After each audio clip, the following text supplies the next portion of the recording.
Now it's recorded. So, and a body, a torso, if we use. So the weighted technique says, let the arm come in and feel the weight of the arm, and feel the weight of the arm, and feel the weight of the arm. That arm needs to help move the key. Why? Because the piano keys are heavier than the old forte piano keys, and heavier than the harpsichord key. But that would be like, okay, I'm walking, now I think in order to walk well, I need to feel the weight of my torso. So oh yeah, I'm going to feel it. Oh, and then I'm going to feel the weight of my torso. Feel it. Yeah, no, nobody would walk like that. Now the physicists say that walking, that's actually what walking is. That you don't take a step and then move, and take a step and then move. Walking is actually the body starts going and then the leg comes out and catches it. But you see, it doesn't catch it like this. It doesn't catch it like this. It catches it like this, and it catches it like this. So it's a very sophisticated form of falling and regaining balance, and falling and regaining balance. Hello, come on in. And so if we took that idea and we applied it to playing the piano, we would come up with a very different approach, where maybe feeling the weight of the arm is very important because it allows us to relax. It's like we're not like this, I'll just feel the weight of the arm, there. But then leaving it dead, not the most productive strategy. Then before the arm weight technique, which came about late 19th, early 20th century, there was the finger action school, which said, really lift those fingers, and finger independence. Unfortunately, that turned into finger isolation. So if you lift the fingers, it can actually be very good. But watch my arm. The forearm is responding. So that's like the difference between, oh God, I'm in Germany, I don't know if I should do this. The goose step, which completely isolates, isolates the legs from the body, so the body is kept totally stiff and the legs are moving, or lifting the leg like some sort of exercise where if the body goes along, well, it can be very good. For instance, it can work the quadriceps muscles that are so important in running. Yeah? So again, the finger action school people, maybe they did it like this at the beginning, but somehow it degenerated into this. And then the arm weight people come along and say, oh, we have to relax the arm. So now we've got this. And now, of course, that's not a melody because each note is a separate musical event. So then we start relaxing the arm like this, which makes it a little better. But gosh, is it ever complicated? And then, well, I'm going to walk like that. So now I'm walking like this and trying to play Rachmaninoff or Beethoven or whatever. So you see, I piss a lot of people off because I talk like this and then they say, what? You know, I'm supposed to totally just throw out the way I learned to play the piano all these years, and you know, the weight of the arm is good, and I play well when I'm like that. So I'm trying not to criticize because there's a great tradition of arm weight, and arm weight can be done extremely well. Like you look at people like Arthur Rubinstein or Claudio Arrau or many, many others. But I'm trying to figure out, is there a way that we can consolidate different aspects of this school or that school and have the pianist feel better when they play? Because many pianists come to me who actually play extremely well, but some sort of problem developed, like a pain or a dystonia, or no problems, but they don't feel well. Okay, so could you find a way of playing the way you play, but not feeling so bad, or not having a problem develop?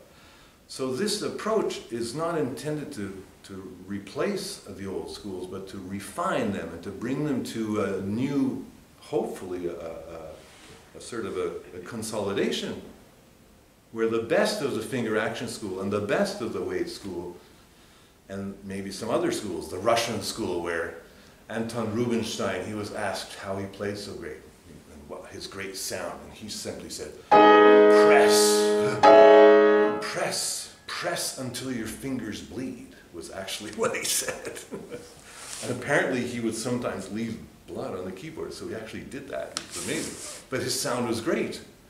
So if you press and then don't stop pressing, that's horrible. I mean, if you try it on your knee, you'll feel it. Your neck is totally tensed and everything. But if you press and then elastically rebound, then already, oh, you're back in this state of unstable equilibrium, which I mentioned earlier. So the hand can stand up. The hand can stand up just as a leg stands up. When we stand up, if my body doesn't move first, I'm going to stand up. No, first the body has to go and then the legs get you up. So when the hand stands up, the arm starts to breathe in and then we stand up. And then the next note evolves out of that note because as I stood up, I'm over here now and then I'm over here now.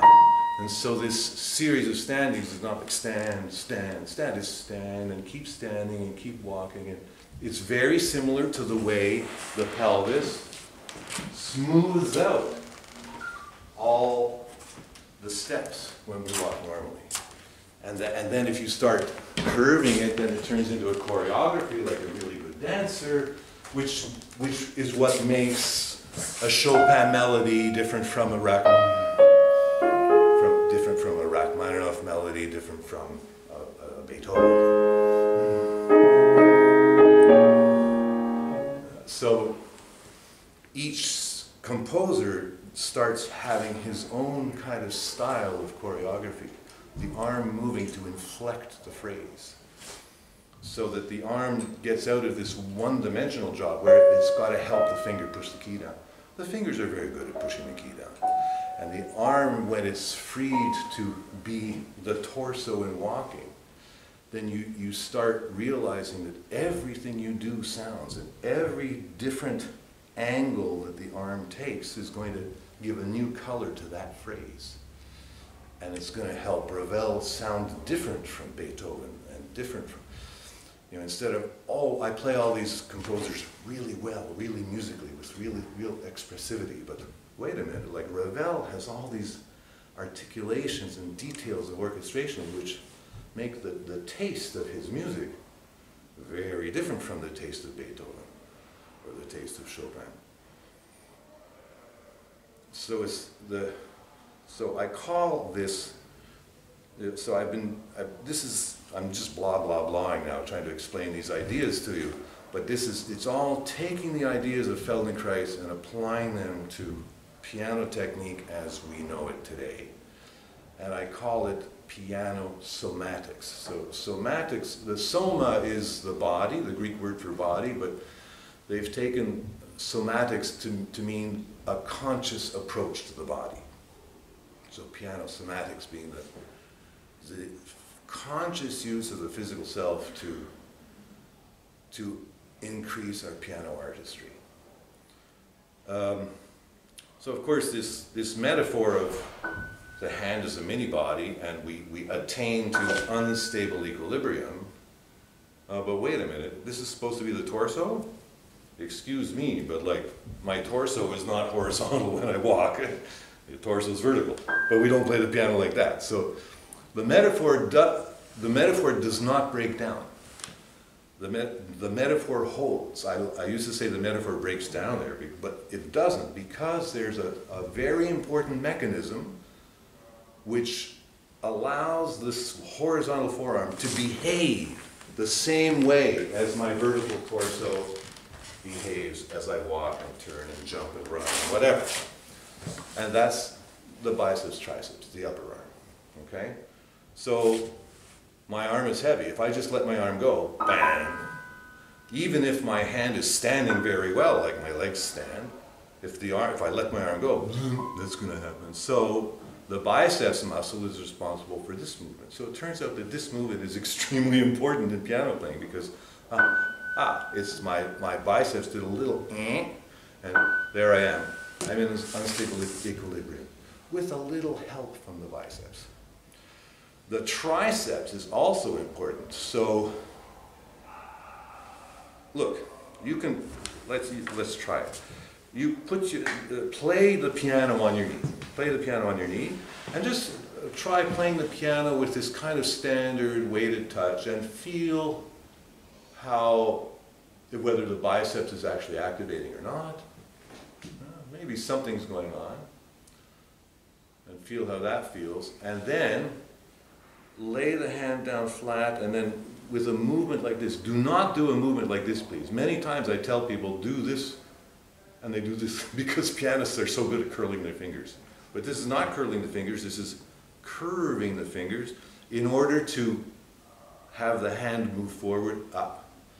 Okay? And now as you do that, consciously, okay, now do this a few times. Whoop, whoop, like that, straight back, and you feel the biceps contracted, right? And now, use that biceps contraction to do this. So now it's this one, and then it's this one. Oh, the biceps activated. Oh, the biceps activated. So it wasn't just, you could do this without the biceps activated, and then the hand is working really hard. And there I go. Or else you give a little help from the biceps, and then it happens much easier.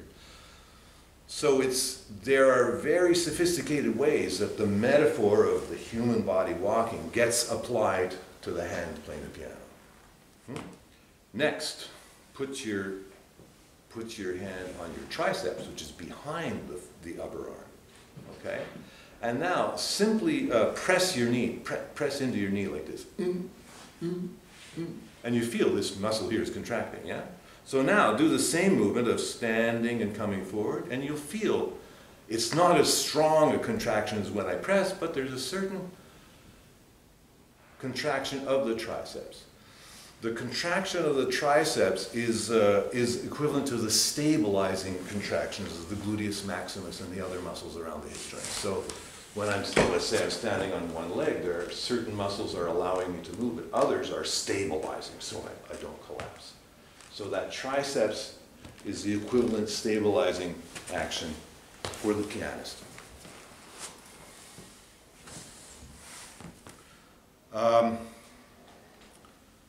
So, what have we got? Like, does this have anything to do with music? It does. It does.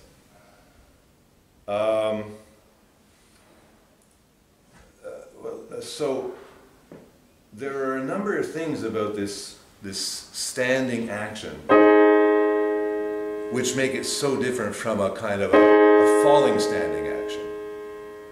So if I make a sound, the hand is designed to grasp, and grasping is done when the thumb opposes the fingers. If you curl your fingers like that and the thumb, you can't hold anything. Or actually you can, but these tendons are going to be hurting after 5 minutes. Try carrying a shopping bag like this. So we grab it like that, or see the thumb here is clamped on the fist, or you can grasp like that. So in this, it's very interesting. The thumb is not 20% of the hand. It's not, the fingers and the thumb are not 20% each. It's 50% thumb, 50% fingers, because the thumb is opposing to any one of these fingers. That's the grasping action. This is not the grasping. Oh, if you're a monkey, this is the grasping action. But we're not monkeys, we grasp like this. So, so the grasping action activates certain muscles in the hand. Okay, I won't bother giving you all the names. Now, if these muscles contract 1/1000th of a second after the sound, then they're stabilizing this hand structure. Oh yeah, I forgot. That when you grasp and your hand is lying down like this, you can try it. It actually, it just grows the hand into an arch structure. And the keystone of the arch is, if you press on it, it actually gets stronger if the arch is well structured. So it's as if there's a circus tent, and and the circus tent is lying down, and then they pull on these ropes, and the circus tent goes up in the middle. Yeah? So that all the muscles through here, they kind of get pulled, and then the thing goes up. So all the relaxation people are already screaming at me like, oh, that's going to create tension, that's going to create tension. Well, if it's done badly, it will create tension, but if it's done in a way with respect for skeletal structure and function, then it's actually done with very, very little effort. And so now, these grasping muscles created an art structure. So I like to talk about the art structure with my pianists and get them to feel this art structure and get to know it and even press in a little bit to make sure it's nice and it's not going to collapse all of a sudden. And then they start solidifying their art structure all the time when they're playing. And then, of course, we solve one problem, but we have another problem because now it's too stiff. So in the end, this art structure functions like an art structure where all the parts stay loose, but they don't collapse. But they're loose, and yet they still have the power of the muscles that would make an art structure. So if all those structure building muscles contract 1/1000th of a second after the sound, then they're holding that, their function is to hold that structure in place. And if they contract 1/1000th of a second before, that's just very, very little bit before the sound, they generate the sound. And you see, there's no stiffening, there's no stabilization of the structure. It moves to create sound, and it keeps moving as if it were following the sound and experiencing the sustain of the sound, and also moving to the next.